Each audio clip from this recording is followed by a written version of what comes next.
Hello everybody, Candy Cane Cooper, International Animal Communicator here, and today I am going to be starting a new series on my YouTube channel, Straight from the Communicator's Mouth. So I thought let's talk about the reoccurring issue of my animal just won't blah blah blah blah, behavioral issues, right?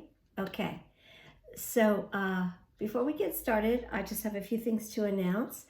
Next Sunday, let's see, June 21st, 7 p.m. Eastern Standard Time, I'm going to be doing a very exciting metaphysical Zoom event. You can tune right in. You can find it on my Facebook page, and I'll also be setting up a link under this post today on my YouTube channel for you to follow. It's the New Moon Metaphysical Festival. It's going to be free, and there's going to be musical guests. I'll be doing a lecture and a live interaction discussion. Also, there's going to be tarot card readers, astrologers, all kinds of fun things for you to interact with. So please come and join us. That's a week from this Sunday, 7 p.m. Eastern Standard Time.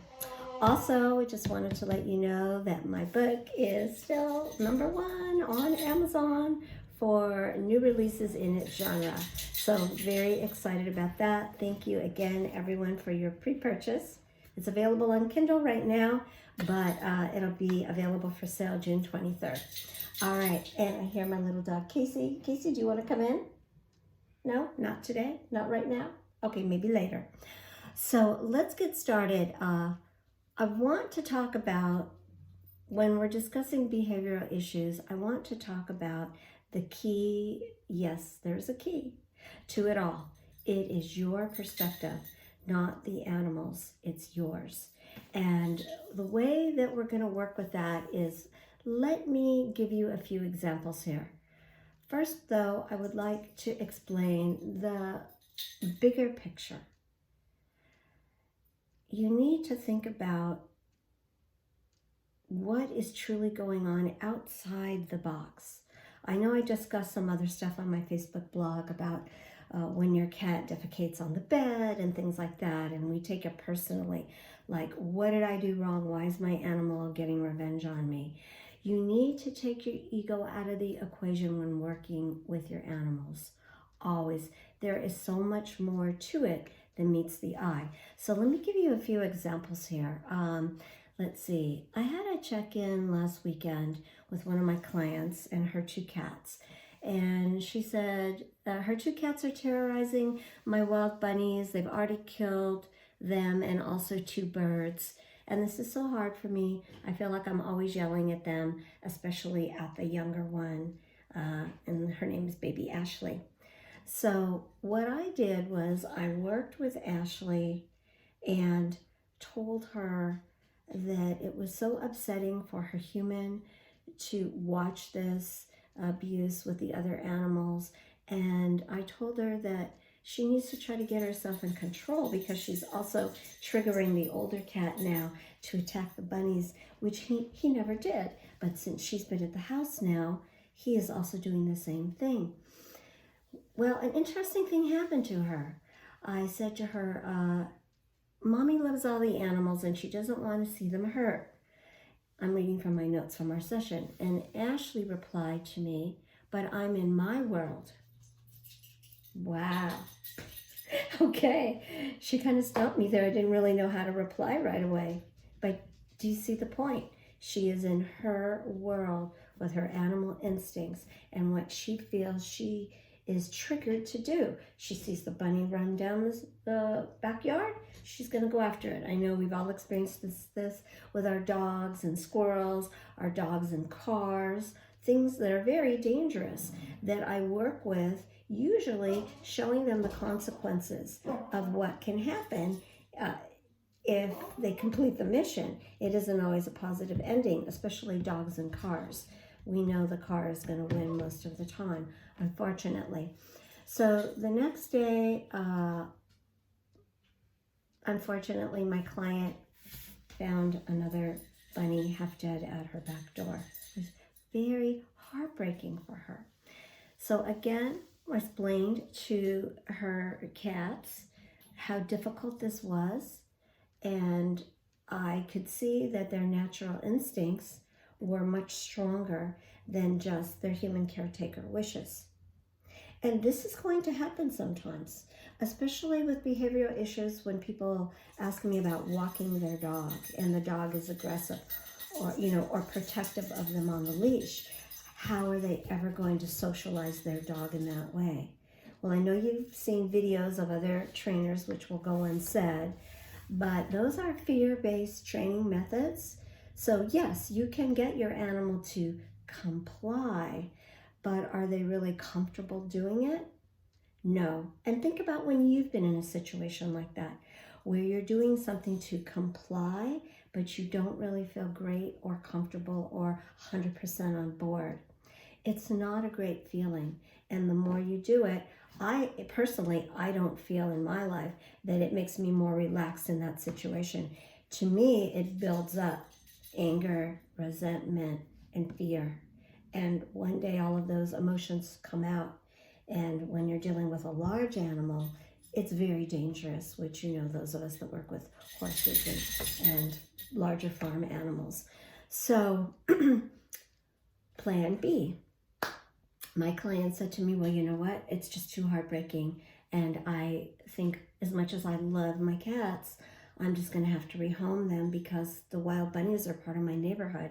And I can't take the heartache every day, what I'm going to find when I open the back door. Well, when I explained that to the cats, the light bulb went off finally. And they saw the light, so to speak. And after that, now we haven't had any other incidents.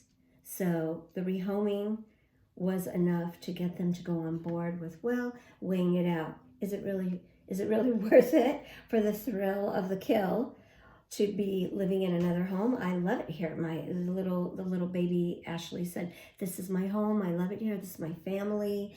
I want to go. So that is how we got through to her.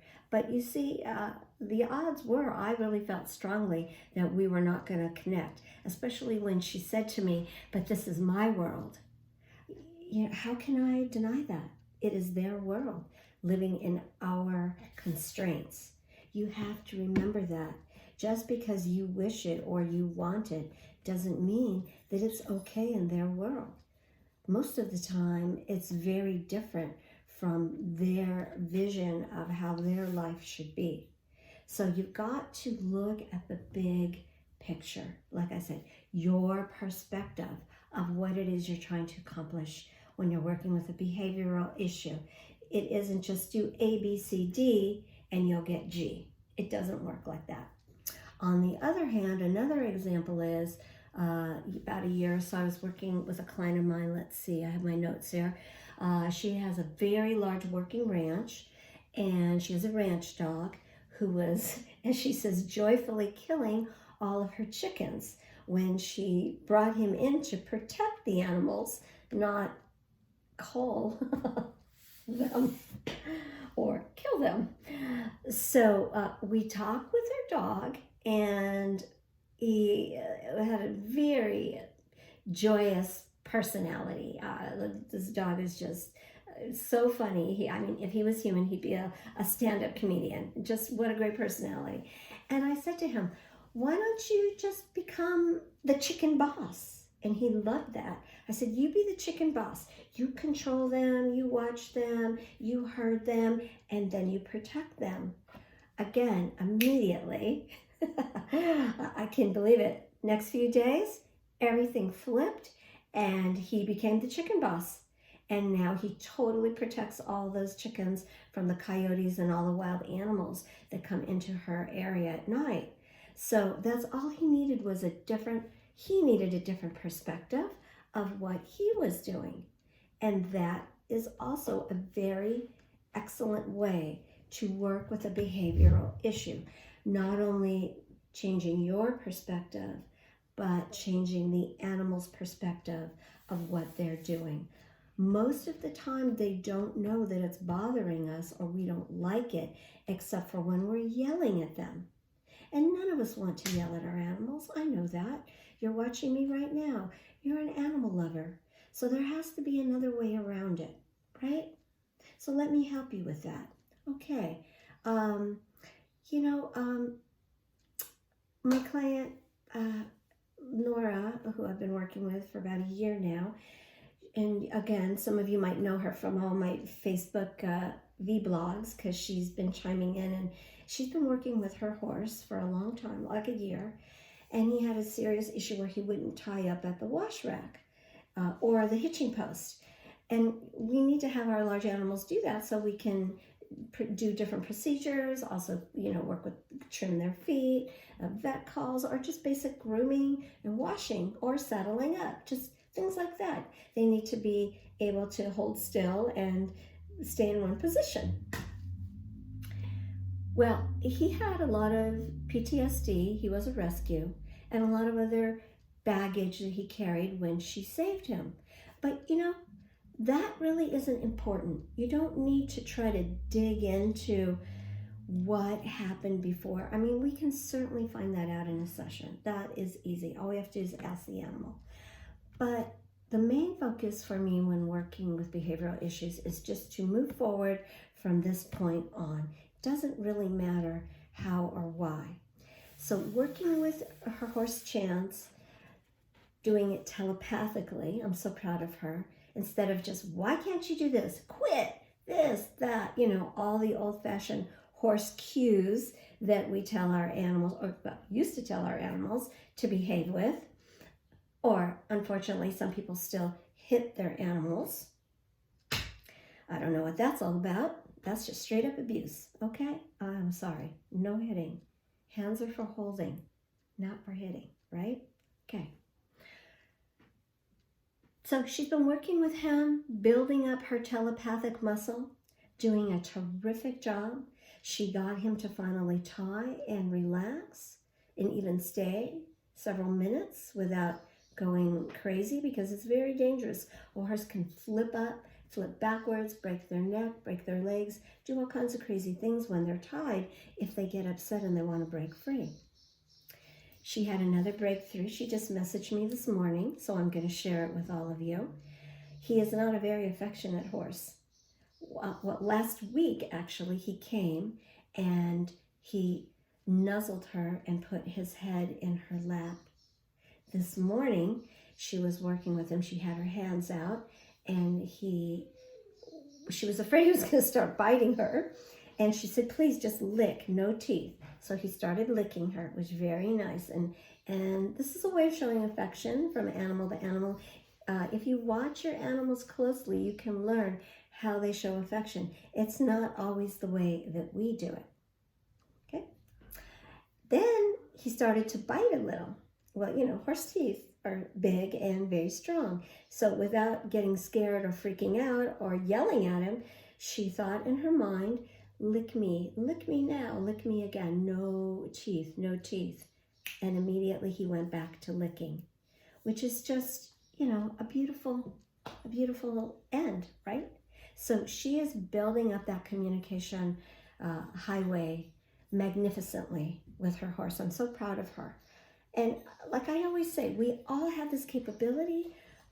I mean, unfortunately, I was born a little more in tune right on that frequency. That's how I feel that I am what I am, or who I am, or how I do this. But I do feel that we all have this. And because of years of lack of use, it just atrophied and nobody uses it anymore. But that sixth sense of yours is there, or whatever you want to call it. People have different names for it. Doesn't matter how it feels to you. You know what I'm talking about. That other way of communicating without using your voice. That's why I always say don't use your mouth, use your mind. The animals respond so much better to that because they're just so used to us talk, talk, talk, talk, talk, talk, talk, blah, blah, blah, blah, blah. It's like white noise. It just goes right over their head. They're not even paying any attention. But when you focus and you zoom in, I feel like the great Kreskin, now I'm showing my age, using your mental capacity for telepathy. That's a tongue twister. Your mental capacity for telepathy. Yes, okay. You build it every time you use it, just like exercising, building your muscles. Exactly. And Nora's just, she's astounded with herself. I'm very proud of her, but here's proof that anyone can do it. Just takes time and practice and the right perspective, which is what my focus is today, again, when we're talking about behavioral issues. Now, I had a session last week with a client who rescued a horse, had been passed around a lot, a very large draft horse. Okay, we're talking maybe 1,500 pounds. Would not let anybody touch him or come near him, like a feral cat, but a giant horse. This happens. He was out in the pasture for many, many years. The story goes, when I spoke with him, he was originally at a very nice home. Something happened. He got thrown away and became very wild and also very resentful of humans because of what happened to him. It literally broke his heart when he lost his human family when he was young. So this other wonderful human being saw him, rescued him. He wound up at a horse rescue eventually, and decided to work with him, trying to do everything possible to heal this horse. A beautiful, beautiful human. You name it, she tried it. She still can't touch him or approach him in a certain way. It's just too hard for him. He's just too nervous. He's just too scared. So when I spoke with him, it was pretty fascinating. He said to me, I feel really bad. I know she's tried really, really hard to do everything I want, everything that she thinks that I would want, but I don't really want any of that stuff. I don't want a blanket. I don't want to be in a stall. I don't need my food brought to me. I want to be back out in the wild. And he also shared that he used to be in charge of the herd. I understand he was with 30 horses that were just thrown out into this pasture, like very rough pasture, for many years. But he was in charge. He's not a stallion. I thought he was a stallion, but he's not. But he has that mentality, that protective, caring, loving mentality, which I find in many, many stallion horses. Not that aggressive craziness that we all kind of brand stallions with. And he asked her, please, I'm begging you, can you find me a place, again, to just be free? The call of the wild is just pulling at him, and that's the only thing that was going to make him happy. So that was very different for me. In all of the thousands and thousands of animals that I've spoken with, I've never had one ask me to have them return to the wild. And I have many, many different types of animals that have been domesticated. I have clients that have wolves, wild wolves, yes, that domesticate them, zebras, of course, squirrels, pigs, of course, they take in and you domesticate them. And I don't like the word pet, but you become their caretaker and they become your responsibility. And then you oversee them the rest of their life. This guy just wanted to be free again with a lot of horses. And of course, I'm sure he's going to be not the chicken boss, but maybe the horse boss of the herd once he gets back in formation with everybody. He was so happy, so thrilled to hear that she was going to comply with his wishes. And of course, it made my heart sing because that's what I am all about. I'm here to speak for the animals. And I know that he will have a very, very happy life. And she needed to release herself. Again, her perspective. Again, everything that she tried to do from the outside was beautiful. But these are the things that we want for the animals, or that she wanted for this particular horse. It wasn't anything that he wanted. So it wasn't a surprise when we finished that she said it brought her closure and comfort, because she tried so many things for the last year or so, or 2 years, I believe, And nothing had changed for him. So she felt like she was failing him. But all she had to do was really, again, look at the bigger picture. So with that being said, I'm going to finish today. I hope you enjoyed my little mini chat, and I'll be trying to do these at least once a week. Thank you again for following me on my YouTube channel, and remember to speak to your animals with your mind, not your mouth. Peace and love. Bye-bye.